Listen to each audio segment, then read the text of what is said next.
Real اسلام یہ ہے کہ حضرت علی علیہ السلام کے اوپر سب سے بڑی سب سے اچھی کتاب ایک کرسچین نے لکھی ہے. اس کتاب کا نام کیا ہے؟ صوت العدالت الانسانیہ. علی the voice of human justice. علی پہ کتاب کون لکھ رہا ہے؟ کرسچین. کیوں لکھ رہا ہے؟ واقعہ بھی سن لیجئے. اس نے خود لکھا ہے کہ میں حضرت علی کی ذات سے بہت متاثر تھا. اس نے بہترین کتاب لکھی ہے. اس سے اچھی کتاب ابھی تک کوئی لکھ نہیں پایا.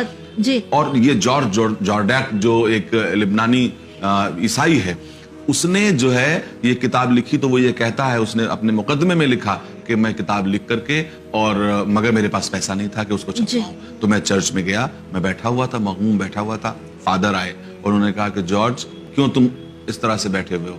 تو اس نے کہا کہ میں نے ایک کتاب لکھی ہے, چھاپنے کے لیے پیسہ نہیں ہے.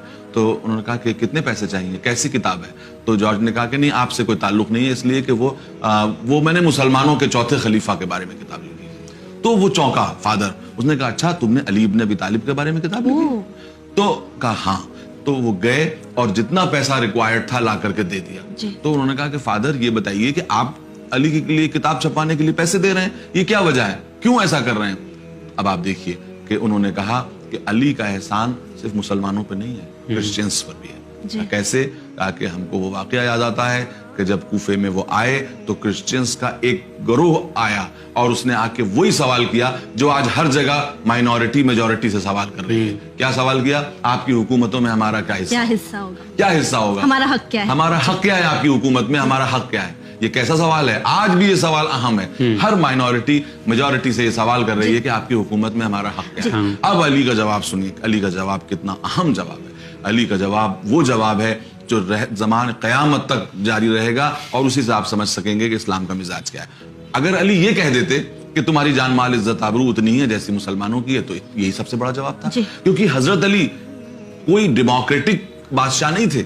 حضرت علی پوری فل پاور کے ساتھ خلیفہ بنے ہوئے تھے. ان کو ان کی زندگی میں اب کوئی ہٹانے والا نہیں تھا, کوئی ووٹ دے کے ان کو معزول کرنے والا نہیں تھا, کہ ایبسلیوٹ پاور ہاتھ میں تھی, ایبسلیوٹ پاور ہاتھ میں تھی.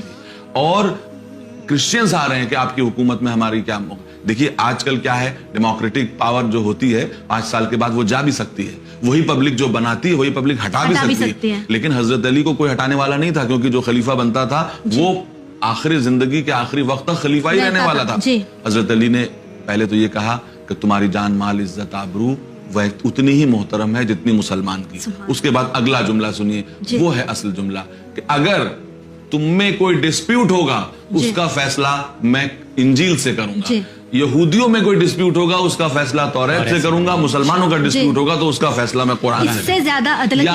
یعنی تمہارا فیصلہ تمہاری کتابوں کے ذریعے کروں گا, اپنی کتاب کے ذریعے سے نہیں کروں گا, اتنا میں حق دوں گا. تو میں کہتا ہوں کہ وہی اسلامی مسند پہ بیٹھنے کا حقدار ہے جو عیسائیوں کا فیصلہ انجیل سے کر سکتا ہو, اور یہودیوں کا فیصلہ توریت سے کر سکتا ہو, مسلمانوں کا فیصلہ